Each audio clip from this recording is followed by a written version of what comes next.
So welcome to this discussion group. Today we have Johann. He's a master's student at Oxford, interim president of Philiminality, and he's going to be talking to us today about global injustice. You ready to go? Yes, do you mind just sharing the host privileges so I can share the screen? Yeah, on it.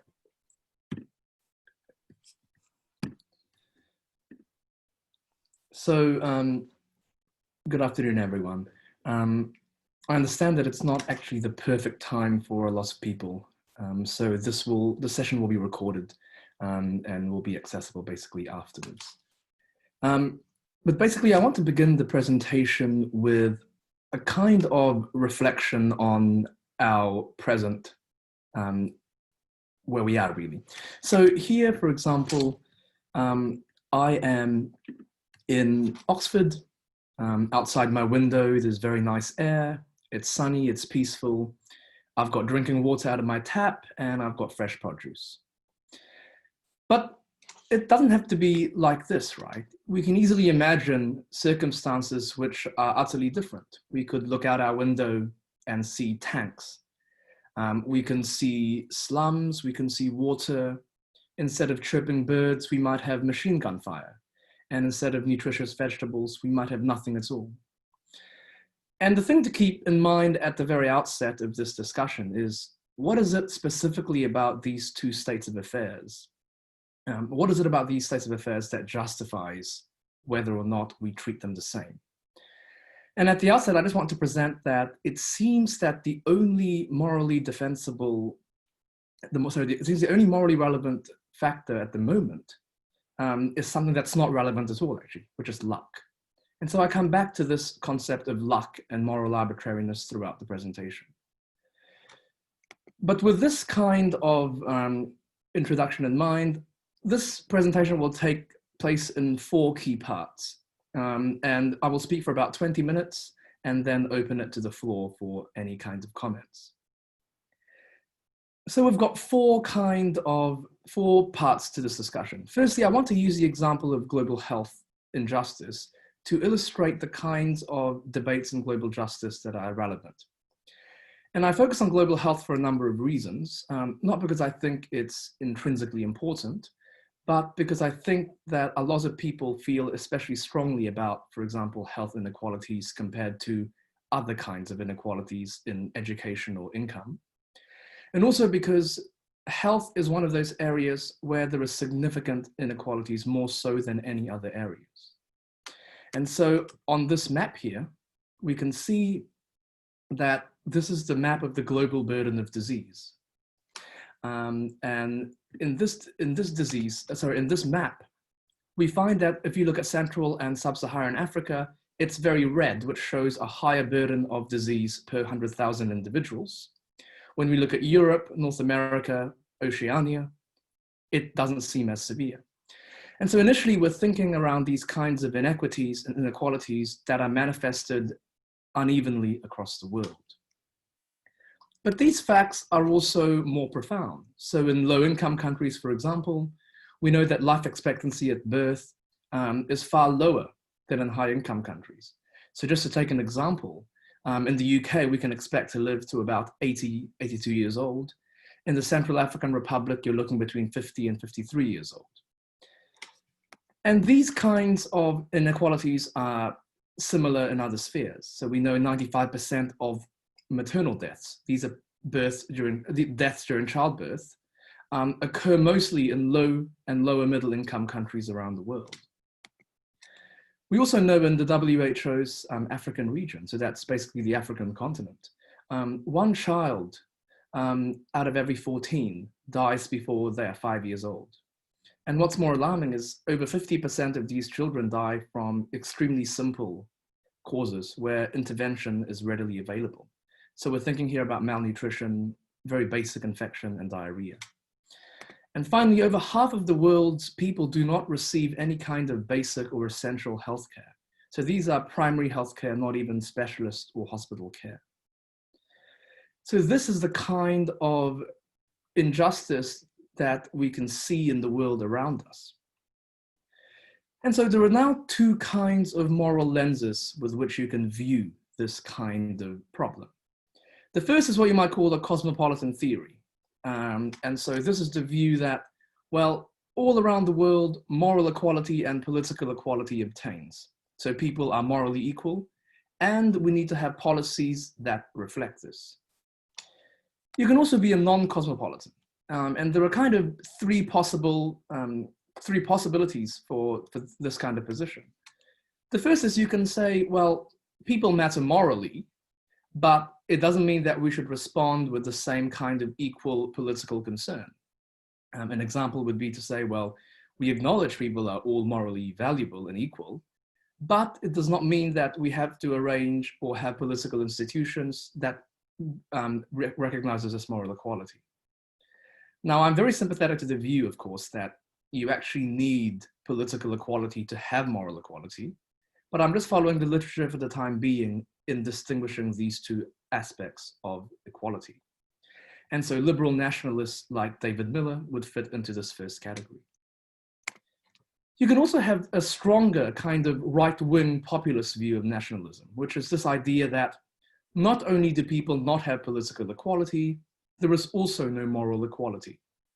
And so you would be a kind of non-liberal nationalist if you have this view. The third view is not very common, and I'm not actually aware of anything in the literature that has this position, but we can imagine that someone could support political equality, but not moral equality. That is to say, you believe in policies that have the effect of treating people equally, but you would deny the underlying metaphysical or fundamental equality of a person. And this might sound confusing, but a kind of good example is if you're in Oxford, we have scouts in our rooms, for example. So you can be in this position and treat your scout very well. You say thank you, you say please, but deep down you feel like they are not equal. And so this is an illustration of the third position where you do everything as if they're equal, but you're not committed to a fundamental kind of equality. An example in the global justice realm would be that you have open borders on the grounds that they are good for employment and that we need these people to work and migrants to pick our fruit, but you deny the moral equality that they are owed as people. Whereas open borders is normally a kind of policy that cosmopolitans would adopt, hence political equality. Nonetheless, you're saying that at a fundamental level, they don't have this view. Now, rather than kind of do a forensic analysis of each position, I'm going to instead pose two kinds of general principles and Socratic challenges to defend why I think cosmopolitanism is the only defensible position. And in the recommended readings, if you want more of this debate, Simon Caney's article and chapter is very helpful on this. But for now, let me just focus on how we can justify cosmopolitanism at a very rudimentary level. Well, first, if you recall the kind of two scenarios I set out at the start, a kind of tale of two cities, two countries, if you will. Notice that we are in that first category only out of a contingency of luck, basically. So it is just as possible that we could have been born in Yemen, which is the photo in the middle there from before, one of the worst conflicts that is currently ongoing. We could just as well have been born in Yemen, in which case we would not have the kind of access to healthcare or education that we do here, either in the United Kingdom or in the global north. And so the first question on this ground is to say, why should those who come to exist in certain parts of the world, by sheer luck, have a greater moral claim to dignity and protection? So if you remember, the child that was floating across the Mediterranean Ocean a few years ago after the Syrian refugee crisis. And people were saying, well, it's extremely shocking. And it's true, right? So we have here a child who did nothing to deserve the fact that they were born in Syria, nothing to deserve the fact that they were floating across the Mediterranean Ocean. In another instance, we have here people floating on the River Cherwell in the form of Oxford punts. And so these Oxonians, again, did nothing to deserve the privilege that either came with them being born in a country that, like the UK, or a country that allowed immigration to the UK. And so immediately we have to justify the fact that just by sheer luck of birth, so much of our life's prospects depends upon it. Now, this is primarily a Socratic question, so I'm not going to give you the theoretical defenses of this, but all you have to realize is that it seems unlikely that sheer luck or moral arbitrariness can bear this much normative weight to justify such differential treatments. The second kind of argument is what we can call the argument of amenability. So this is the idea that actually it's not inevitable and it's easily fixed. So we look back again to the front. We know about statistics of global poverty, for example.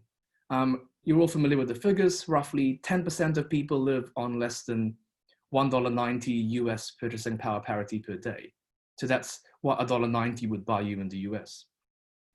But that's not a very good measure, I think. So most people now use $10 per day of US purchasing power parity, which is still a very low number. But if you use that as your metric of poverty, now you have 2/3 of the world in poverty. And it shows again that this is not the minority, but actually the majority of the world is in poverty.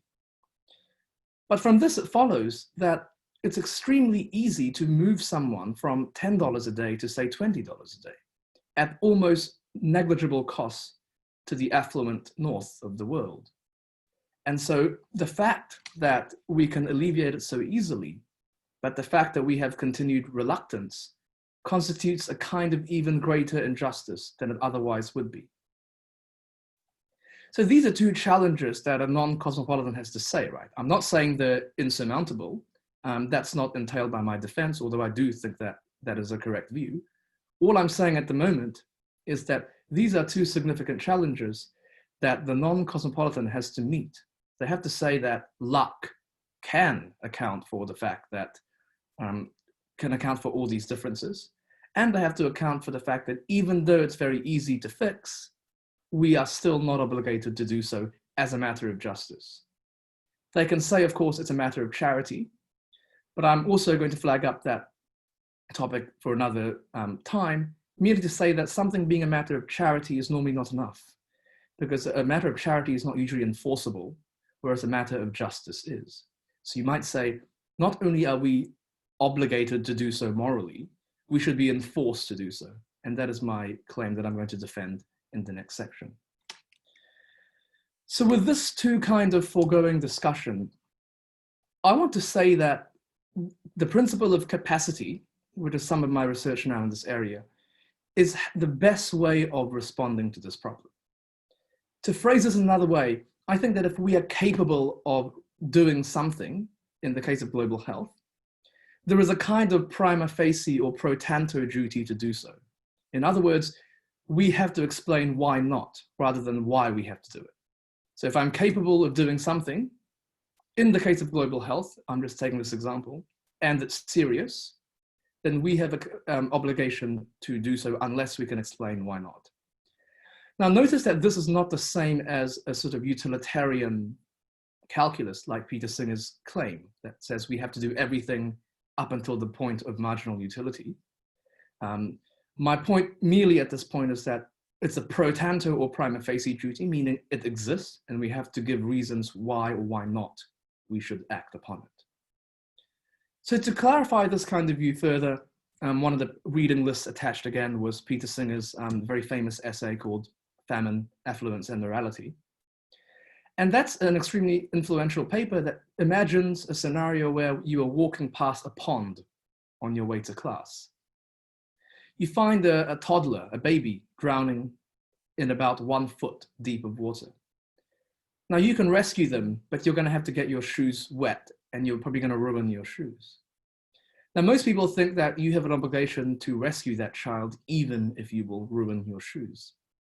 The parallel thought for Singer is that if we have an obligation in that instance to get our shoes wet to save someone, then it follows by consistency that we have an obligation to pay and donate the cost of a price of a pair of shoes, for example, to a charity that can have the effect in a mediated way of taking or saving lives. Now again, this is a kind of effective altruist claim, which is not the claim I'm making. I'm not an effective altruist, but it does highlight the fact that for a very small cost, we can often have stringent capacities. And I'm setting aside for the time being more structural reforms, which at the moment I'm setting to one side. But of course, these are extremely controversial views, right? Someone will say, well, it's totally unfair that just because I can do something, I should be obligated to do so. So this is the view that if you spent your life, for example, learning to be an excellent swimmer, you spent 3 hours per day, and then you come across a river, you're enjoying a picnic, and suddenly someone is drowning. And then nobody else can swim because, say, they neglected to take their swimming lessons. Someone would say, well, it's very unfair that I have devoted all my life to become capable at something, and now I'm being punished for having this capacity. And so the parallel thought here is that around the world, countries have done their economic policies around saving wealth or becoming more capable. Why should those countries who are economically prudent now be held to account to respond to these kinds of global health injustice? I think this objection misses the mark, and I'm going to give 3 reasons why I think it misses the mark. But the reason I think this objection is very valuable is that I think it's actually the strongest argument against the capacity account. In other words, the fact that you can do it means that you should. So here is one kind of way you can imagine. So imagine a simplified scenario with 3 people.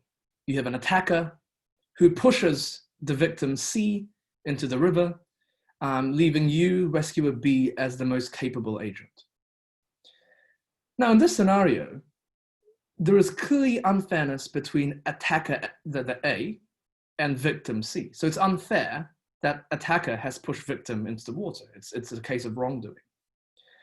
It's also unfair that you are now left with having to deal with this because the attacker has run away. And so I think we can say there is unfairness between A and B, that is to say the attacker and the rescuer, and there is unfairness between the attacker and the victim. But notice that unfairness between A and B does not mean that there is unfairness between B and C. So if you assume that fairness is a comparative concept or a relational concept, then the fact that it's unfair for you to rescue the victim is not a complaint you have against the victim. It's not unfair because the victim has done nothing to put you in that position. Your complaint is actually against the attacker. And so it's unfair between A and B, but it's not unfair between B and C. So you can recover your costs, for example. You can get compensated by A later on, but you can't use this kind of non-parallel rescue case as an excuse for objecting to rescuing. In other words, this objection says that the objection of fairness doesn't work because actually it mistakes the kind of relation and target that ought to even matter in the first place. Here is another kind of reason you can respond to the fairness objection, right? You can say it's not that fairness and effectiveness or fairness and capacity don't matter. It's just the fact that they have differential weightings depending on the situation you're in. So on this graph here, on this chart, all I'm saying is that the more urgent, so up on the top here, the more urgent something is, the more grounds we have to prioritize effectiveness over fairness. And so if you're on the top right here, you can assume that we are an imminent existential threat. So assume, for example, that there is a meteor coming towards the Earth, an asteroid, sorry, coming towards the Earth. Now assume that the asteroid is coming towards the Earth because some very careless people aggravated an alien planet such that they're attacking us. But the people who did the aggravating, so the people who are ultimately responsible, are not capable of stopping this asteroid. Instead, someone who did not do anything related to this problem, say SpaceX, a company that can stop this, is the most effective agent. And so in this case, because the problem is so urgent, I think there is a case to say that we ought to favor effectiveness above fairness. In other words, whoever is the most effective agent, because it's such an urgent problem, should be the one to act. Now you can imagine the child drowning around here. So you can say the child is still about to drown, and so it's still a problem. But you can say that there's no reason why you can't favor, say, someone with a 90% chance of success versus 95% chance of success, if the person with a 90% chance of success is the one who pushed them in. And so here, even though effectiveness is still the principal consideration, there is now more scope for considering fairness. The point here is that fairness matters, but it matters in a decreasing way the more urgent and severe the current health injustice is. And so this will diffuse the objection, because you're saying, well, actually, I do care about fairness. It's just that fairness has a different role. And finally, it's worth noticing here that there are two other ways we can diffuse this objection. So the first way is to say, well, something being necessary does not mean that it's sufficient. So you can say, well, it's necessary that someone is capable, but it doesn't mean that just because they are capable, it is sufficient for them to rescue. The second kind of way on this third strategy is to deny the correspondence between remedial and ultimate agent. So you can say, even if I'm the one rescuing them, it doesn't mean that I'm held to account for the fact that they're in the water. That's a totally different sphere. A paramedic can treat someone who's been shot, irrespective of whether or not they are the one who shot the person. They're simply non-similar concepts. In other words, one is a remedial agent, someone doing something to remedy something. Someone is causally responsible or morally responsible for doing something else. They don't have to be coextensive in this case. And that relates also to the fact that you could say the person who caused the accident can pay. It doesn't mean that the person who can do the best job of a rescue should not intervene in the meantime. In other words, we can have these distinctions between rescuers. And finally, I want to conclude with why I think these kinds of reflections can help in the public role of philosophy, especially given the talk that I'm giving here is for Oxford Public Philosophy. So I think, firstly, philosophy can be very effective at consciousness raising. This is the view that a lot of all we have in life is extremely contingent. You can imagine that it may well be possible that you're born in a totally different sphere of life, in a totally different continent, in a totally different country. And so much of that would then influence your life's prospects. And so again, it's asking us, can we really take these facts for granted or not? And the second issue is around consistency and coherence. So I'm not making a strong claim here about epistemological coherentism, which is a theory of knowledge and epistemology. I'm just making a very simple claim that actually reflecting on our ethical principles can force us to make them cohere with each other. And often when we do that, we find out a better way to come nearer to the truth or to the right view. And the other way to think of philosophy is what Hannah Arendt has called a kind of gadfly. This is the view that you're constantly biting people to motivate them to action. You're annoying them. You're buzzing around them nearby to try and get them to think. And so it's not that the philosopher is trying to present new ideas necessarily. It's often a matter of constantly getting people to think and getting them to be annoyed at the current sphere of life. And finally, you can think of philosophy's proper role as a kind of balance between engaging with the world and being esoteric and ideal. So you need to be ideal and esoteric because you don't want to mirror the society that exists. On the other hand, you don't want to have purely an ideal esoteric approach without grounding in what is happening in the real world. And so there is a kind of view here that I'm advocating for, which is what we can call engaged ideal theory. The fact that we have ideals, we have ultimate goals and utopias, but they're ultimately linked and relevant to what's happening in the world. And I'd be very happy to discuss this further and to also take questions and to also take them via email if anybody is watching online. Thank you so much for that, Johann. That was a great introduction to the topic. If anyone has any questions, if you could either turn your video on and like physically raise your hand, or press raise your hand button, and I'll also be checking the chat. To start with, I do have a couple questions for you, Johann. In some of your reading, there was some discussion about the global economic structure.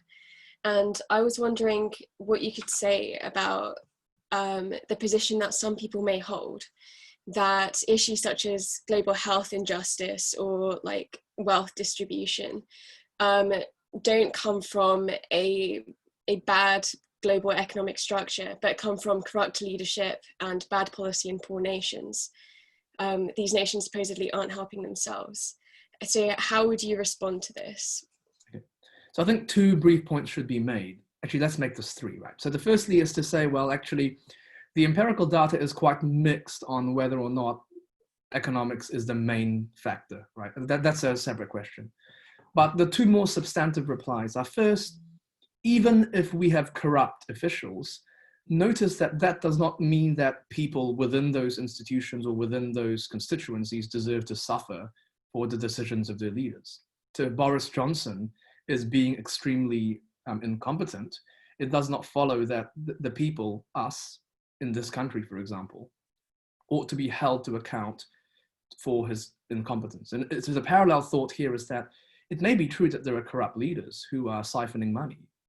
It doesn't seem to follow from that, though, that we should hold the people in the country responsible and not help them when they have, for example, global injustices occurring to them like malaria or cancer. The second substantive point is to say, actually, well, the link between economic institutions and corruption is very intricately linked. So Thomas Pogge, for example, in the article you're referencing, argues around the fact that a lot of global institutions advantage corrupt leaders. So we have what's called the international institutional privilege. So the current system of the world, for those not familiar with political economy, is that whoever exercises sovereign control over a territory, whether legitimately or not, has the authority to borrow money on that country's behalf. So if I take over the UK or Angola or whatever, Angola, I have the power to represent that country at the IMF or the World Bank or anywhere else. Now, the problem with this, though, is that when you say that sovereignty is all that matters, not legitimacy, it means that corrupt leaders are incentivized to take over countries simply so they can borrow money and probably never pay them back. Or if they're going to pay them back, it's in 40 years' time, where they're no longer in power. So I think you've certainly got these problems where the economic incentives themselves around the world are actually encouraging corrupt officials, the ones that you're alluding to actually take power in the first place. And this, of course, translates to inequalities that manifest with people's health and beyond. Okay, great. Yeah, I like that response. I also, as chair of the discussion, don't want to mention Thomas Pogge's work without also mentioning his reputation for sexual harassment. I don't think those two things should be too separated. But also, I was quite interested at the end of your talk about your discussion about your take on ideal theory and wondering if you could get into that. But first, we may have a clarification question from Alice Hank. Alice, if you'd like to speak or to type your question. Cheers. This is kind of like a follow-up to Ashley's question and your response, and it's more just asking for more information because the articles as well, if we're talking about motives for not changing and talking about it a lot in economic terms and saying, well, if we invest like 1% of our global GDP in like doubling or tripling people's to help them come out of poverty, and like all that entails, like it's negligible, it's like not going to affect us, and so there's no reason not to. So there's either the reason we're not doing it is like because of indifference or inaction or laziness or whatever, or an alternative where we have like also motives not to act that aren't like that other incentives that these articles didn't necessarily talk about, such as like if part of that involves people becoming more educated or being more healthy so that they can take action. They might have power to go against or like see problems in the current economic order. And so that seems like it's not negligible. There's like a positive, as in not just a negative reason for people not to want to help people in poverty. So I was wondering if you had any like comments on that, rather than just talking about it in like monetary terms, that it would be negligible or no reason not to. Yeah, thank you. So I think just to clarify, my claim is not that, so two claims. All the articles that I've recommended are primarily to elicit discussion, not to actually endorse them. Just the more substantive view, though, is to say that I agree with you that they're not negligible, and that economics itself has a significant impact. But the article that you're mentioning, actually, the point of that article is to say that even if you agree that we have negative duties, not positive duties, these can have significant implications in themselves. So even if you deny the positive duty to assist others, then the negative duty itself can have significant implications for what ought to happen. And so now you can then say, as you say, you can say, well, let's donate 1% of our GDP to the world, and that's been advocated by a lot of other people, like Gopal Srinivasan, for example. And the view here is, of course, to say that it's not, I'm not saying that these are not enough. I think so I'm not saying that these are not good. I'm just saying that it's not clear that these are enough. Also, there's a risk that with these kinds of proposals, we kind of abstract away too much from the causes of the problem, right? So the problem is not that there are sick people and they need help. That's one face of the problem. But if we had more time, I would talk about actually what are known as the social determinants of health. So we know that the reason all these things have, all these health issues are even arising in the first place is that unfair structures, unfair incentives, unfair societal policies are all affecting health. So I think it's important to talk about economics, but it can abstract away from more structural political changes. For example, the fact that we should have open borders, for example, would go a long way in solving global poverty and social hierarchy. Cool, thank you. Yeah, that was kind of my concern, was economics abstracting away from other issues that then get silenced, so thanks. Okay, great, yeah. Johann, would you like to talk a bit more about ideal theory? I'd love to hear more. Sure. So for those not familiar maybe with this debate, there are two kinds of camps in political philosophy. There's this view that we should begin with the world as it is and build upwards. It's just called sort of non-ideal theory, to account the fact that people won't comply, that people will have feasibility constraints. For example, if you're a non-ideal theorist, you would say, well, people care strongly about their countries, and no theory should ignore this fact, or no theory should fail to take seriously this fact in some significant theoretical way. The other approach is what we can call ideal theory, which is to say that we begin with kind of principles from sort of at an abstract level and say, well, putting aside for a moment the world as it is, in one sense anyway, the fact that people would not want to rescue someone who was not of their kin, so a non-compatriot, how should we design theories assuming that people are not tied by these partialities? And so both are pros and cons, right? So here are one of each, pro and con for each one. The pro of ideal theory is that you can do that without being borne down by adaptive preferences or by kind of concerns around the world as it is. So you can be more idealistic. The con with ideal theory, though, is that it can be what Charles Mills has kind of called ideological, right? So you can say, well, why are we abstracting all the facts of people away when all these facts actually form a part of what people really are? So a lot of people critique cosmopolitan worldviews on the grounds that we're abstracting significant features about what people are like away from what they are. The con of the argument is, the pros and cons of non-ideal theory The pro of non-ideal theory is that you can begin sort of from the world as it is and take into account the fact that people care about their nationality, people are racist, for example. But the con of non-ideal theory is that it kind of traps us in many ways in only the world as it is. So when we say we should have open borders, a non-ideal theorist can kind of say, well, that's not feasible, or that's not possible. And so you're trapped. And I think there is a middle ground in both of these ways. And I have a paper forthcoming in this, which is what I call engaged ideal theory. This is the view that ideal theory is never really fully ideal, and non-ideal theory is never fully non-ideal. In other words, both theories need to start from some kind of world, but also both theories need to also acknowledge that moral facts are not actually sensitive to fact in some important way. So that might be a contradiction here. But if you say we ought to not kill people, that can be grounded, say, another fact that you shouldn't do that because it hurts people or whatever. But ultimately, you're going to terminate at a moral fact that is fact insensitive. If you're interested in the debate, it's called the fact principles debate, which is a problem in moral epistemology as well.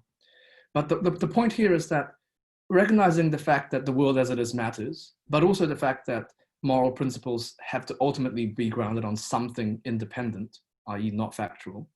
And I think engaged ideal theory is where we end up when we combine the theoretical and the practical constraints of what we should be doing. So how do you relate this to positions on global health injustice? So the position on global health injustice is roughly as follows, right? So we know that people will be unhealthy. If we had fully ideal theory, like John Rawls, for example, in his theory of justice, he assumed people were fully healthy and able-bodied all throughout their whole lives. Now that's a kind of abstraction that I think is too ideal and can damage the kind of theory. On the other hand, I don't want a theory that says we should take into account the fact that people care about nationality, and this is what kind of grounds our reasoning. And so engaged ideal theory for global health says the world as it is unjust and we have significant health inequalities. But we also know that moral principles that ought to apply are fact independent and are also need to obtain regardless of feasibility constraints. But also it's helpful to say that you can have kind of fact independent or kind of ideal fundamental principles. But you could say, of course, that rules of regulation at the time when you're applying it are actually fact sensitive. So when I theorize fundamental principles, these are done in some abstract way. But as you kind of lift the veil, as it were, or you find out more about the world or more about feasibility constraints, that's a second order question on how you apply the kind of fundamental constraint. But I don't want people to sort of beg the question beforehand and say, well, we should make our fundamental principles taking into account already the kinds of things that are more problems for how you regulate and apply the rules. Okay, thanks, Johann. Do we have any questions from the other participants? Or Johann, do you have any questions for them? Maybe something that they could think about? So maybe just a straw poll, but a lot of work I've done, for example, works on around open borders. So some of my previous papers have been around this, and I'd be curious actually to know, for example, whether people think that the argument from sort of moral arbitrariness is strong enough to defend, for example, a principle, at least a kind of prima facie principle, a default position, that the world should have open borders.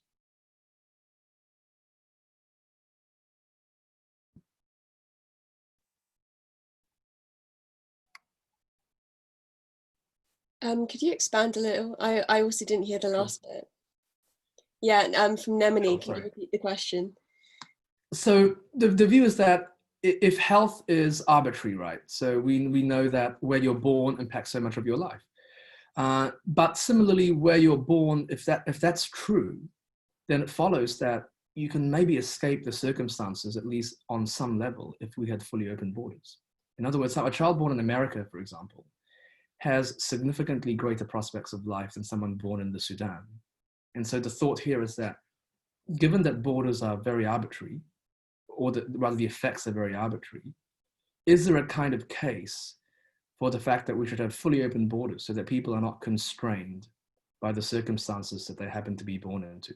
In other words, if you kind of have, you can only live in your house that you're born in, but maybe you want to say, well, we should open it up to say you don't have to stay in your house that you're born in. You can go to other houses. So the parallel thought would be, if you open borders around the world, it kind of breaks to an extent. It kind of breaks to an extent the link between circumstantial luck and the life prospects that stems from that. Okay, interesting. Alice Hank? Yeah, can I ask a question as a response to that, or just for more information about it? What else do you think would need to change in order to have open borders? Because that, are we still assuming kind of like still like a nation state world, or what would have to change in order for it to work well? Because if we open borders as things are right now, even if you believe in it, like I guess this engaged ideal thing, like I could envision lots of problems, but it doesn't mean that I'm not pro open borders. It just means that I think a lot of things would have to change at the same time. So I think two responses to that. I think the first is to say that I understand that reasoning, but I think if we constantly say to ourselves, well, we have to wait for something to change before we change, it can be very self-defeating, I think. So do we want to say, for example, that we should wait for more change before we give universal women's suffrage, or do we want to say maybe that's the change that's actually needed, right? And so there's a case there, I think, of just reversing the question and the assumptions and saying, well, why do we have to assume that that's the kind of change that has to happen? But the more substantive reply to your question, I think, is to say that this is not actually an unprecedented idea, right? So people often assume that the nation state has existed for time immemorial, but it's actually quite recent in terms of global history. So I'm sure people know about the Treaty of Westphalia that established a lot of present boundaries, at least within Europe. But notice that this is very recent, and before that, there was much more different. There was a kind of different approach to how immigration worked around the world. Also, we have more smaller scale examples like the European Union or the Schengen area. Now, people might think that's not a good idea in some cases, and we can debate that. But there is definitely some case there to be made that freedom of movement can work, even within a small confines that we have. Like the US, there's free movement within different states, even though they're radically different, within the European Union, etc. But the claim, just to clarify, is not that we're abolishing borders, it's that we're opening them. And I think that's the key to answering this question, right? I can be convinced on whether or not borders should be abolished. I'm not sure where I stand on that. But I think the fact that borders can be open is a very different and more feasible solution, actually, than the total abolition. So you're not saying that nation states should be abolished. You're just saying that the kind of thinking should change. And one simple way to change that is to say, well, instead of people having to justify why they have to go into a state, you can just reverse the onus. You can say, states have to give a reason why people should not be allowed in. And that's the kind of approach to citizens, actually. So people with dual citizenship, for example, who are entering a country, the presumption is on the state to bar them entry, for example, if they're a convicted terrorist or something like that. So even that simple reversal of onus from saying, you have to explain why you're coming, to we have to explain why we don't want you to come, that's perfectly consistent, I think, with the principle of open borders as a default, but still having a kind of example of nation states. Whether or not nation states should also be abolished, as I said, for me remains an open question. Well, there is sort of the issue of you can open your borders, but that doesn't, even though everyone could theoretically come, doesn't mean that everyone, if they decide to, can come, right? So it's not like entire populations of countries where they have poor healthcare will then be able to go to the US and have good healthcare, although questionable whether or not the US is the place to go for healthcare. But like, given that it probably would be better, like they also, it also doesn't really allow for the fact that it's costly to move. Opening borders won't really give people the resources that they need in order to get healthcare, just by opening the borders alone. So those are a few thoughts I have on the matter. And perhaps to move on, we've got a question from Anna. Thank you so much. My question is actually kind of related to the discussion on open borders. So it made me think that I think the difference between allowing open borders and, for example, giving money to help others, like you were mentioning before, is the difference between doing the maximum you can to help others versus doing something you can. So in my view, saying we should have open borders means admitting not only that we should do something to improve others' position, but admitting that we should do what we can to make others' position equal to ours. So by saying we should allow other people into our country, we're saying, okay, we should give others the opportunity to live the same standard of life that we're living. And so linked to that, I was wondering if you could explain how, you were saying before that you're not an effective altruist and don't necessarily agree with the idea that we should do the maximum we can to help equalize the marginal utilities. But how do you stop from going down that slope? So how do you justify having the obligation to do something but not the maximum you can? Okay, just a brief response also to Ashley's, I think, very apt point. The claim just to be careful about is that open borders are not justified for the sake of healthcare, because we know that healthcare comprises a very, very small impact actually on health.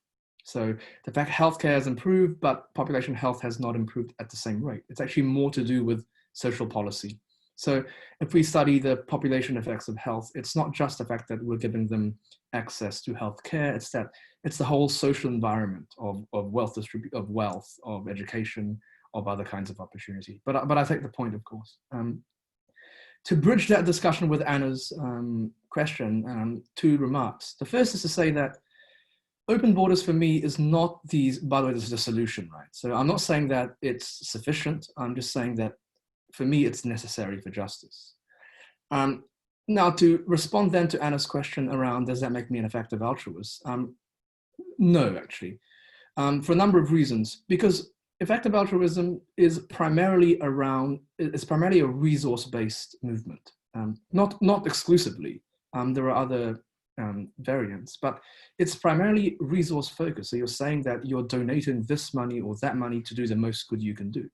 Now, if you take a broader, more utilitarian view that it's around doing the most good you can, regardless of the metric, that may plausibly capture my position. But as I said, I don't think that resources alone will solve the issue of whether or not we alleviate global injustice. But the other reason I'm not quite an effective altruist or utilitarian in this regard is I don't see the effect of open borders as just to do with material improvement. I think that there is a lot of respect standing, as we can call it, to be gained by the fact that people can move around freely. To explain this further, right? If you have a house and says, well, no blacks or no Indians or something, then that's a kind of disrespect on the face of it. And so it's not that I'm saying that even though it's not that the house is amazing that they can go inside, it's just that the fact of erecting this kind of barrier and limiting who can and cannot come in itself constitutes a kind of disrespect. And so given that equality requires a kind of equal respect and equal standing, even if open borders would not have the effect of equalizing material prospects, I think there is still something unjust about the fact that it's akin to having a door that says specific ethnicities or specific races can't come in. It's a kind of respect-based argument as well. Okay, that does clarify some things for me as well, that we're looking about the sort of moral equality on who is respected, because I was sort of originally thinking that the open borders, yeah, sure, people can come in, but even within a single country, there's huge disparity between between people. And it doesn't fix those issues. But yeah, just looking on the baseline of like respect, then I see why open borders is, I guess, and not to mention also that open borders actually can be harmful, actually materially, for the example of like brain drain. So we know that the people who tend to migrate from poorer countries to richer countries are the most skilled workers, like doctors, nurses, engineers, teachers. And so there is a kind of example where it is actually makes them worse off in one way. But I'm still committed to the fact that despite this fact, we are still required morally to have open borders on the grounds of equal respect and liberty. And the parallel thought is, you might say, well, a lot of harm happens from people in Newcastle or Leeds coming down to work in London. It doesn't follow that we should therefore restrict people from moving from Leeds to London. And you can say, well, but that's different because it's in the same country. But that response would just beg the question against the account. So I don't think that's satisfactory. The point merely is that respect and liberty can in some cases take priority over basically material equality or material effects in this case. So, and something I did want to note, perhaps to Anna, but also everyone listening, is that in 2 weeks' time, our discussion group will be led by Alice Crary. And Alice Crary is actually going to be taking on effective altruism, because she's currently working on a letter to an effective altruist, and she'll be arguing against it. So that might be an interesting one for you, Anna, in particular. Sounds good, thank you. And yeah, I think before we close up and before I ask you for closing remarks, I would like to kind of go more into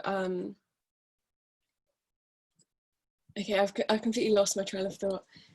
How about you can sort of maybe go back to some of the ideas that you talked about in your original talk about cosmopolitanism.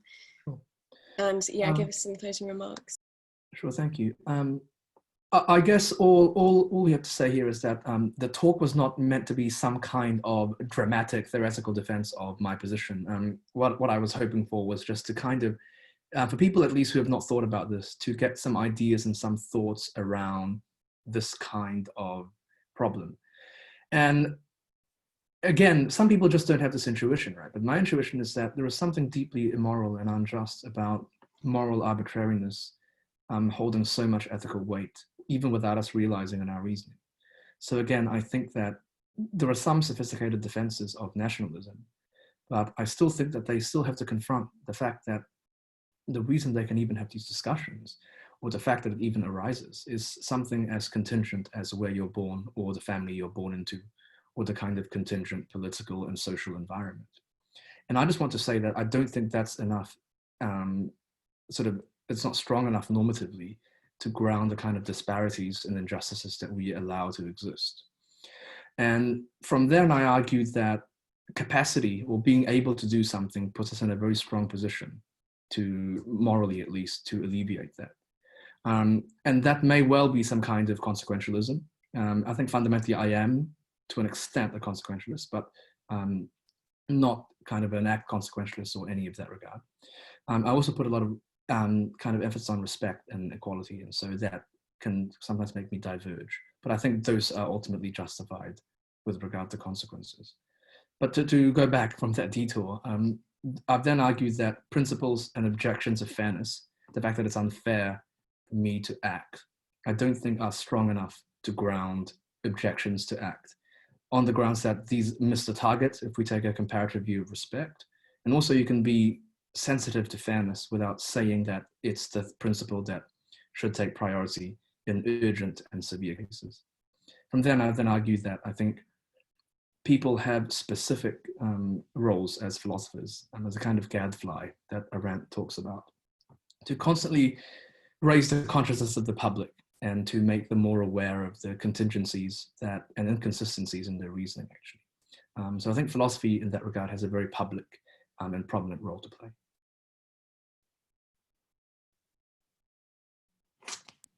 Okay, great. Thanks, Johann, for that really great talk. I was reminded also of what I was going to say, and something from your talk, which was talking about public philosophy and why it is important to discuss these ideas. And I think that might be something good to touch on just before we go.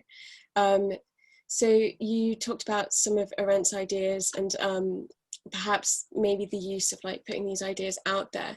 What are the next steps for what we can do with that? And also, is it really enough? Because I even like doing this find it hard to believe that what I'm doing has much point if it doesn't actually result in anything tangible. So do you have anything to say on that? So I mean, the first thing is to not take this for granted. As you say, it's very easy not to do good when we can. And I noticed that's a effective altruist phrase I just used by accident.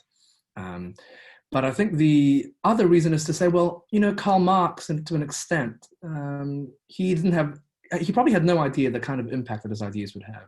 Now, I'm not saying we have to be like Karl Marx, but I'm saying that ideas have the power to propagate through generations all around the world.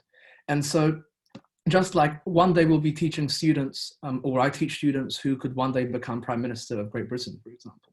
Or someone could be listening who is in a position, if not to change the world, but to at least question those they're advising. I think that itself should not be underestimated. And of course, that doesn't stop us from being activists. In the meantime, we can do that as well. But I think philosophy has a distinctive role to play. Even if we're advising and challenging ideas, those ideas do filter down through society. Someone has to teach the leaders of the day. Someone has to write books that they read and form their ideas on. And there's no reason why that can't be us. I do have a reason, maybe, is that perhaps it requires the type of person who already cares about this kind of thing to tune into discussion like this, right? It's not core syllabus. Do you have anything to say on that? So, I mean, I agree. It's unfortunately not core syllabus. So I agree that reform is needed in that regard. I'm not saying it's perfect. Especially anyone familiar with the Oxford's philosophy syllabus will know that it's very restrictive with regard to what you're taught. I think global justice is taught. For example, in the PPE program, there's actually 1 week on it. But given that so much of the world turns on this topic, I think 1 week of a sort of whole degree is not enough. So I think for sure, I agree with you that we can't take it for granted. And part of that is curriculum reform. Great, yeah. And starting these discussions so that people know or have ideas about why it is that the curriculum is insufficient and what changes could be made to it. So on that note, I'd like to thank Johann very, very much for such an informative and engaging discussion that he just led for us. And yeah, hopefully see you guys again soon. Stay well, stay safe. And I'll stop recording now. Thank you very much.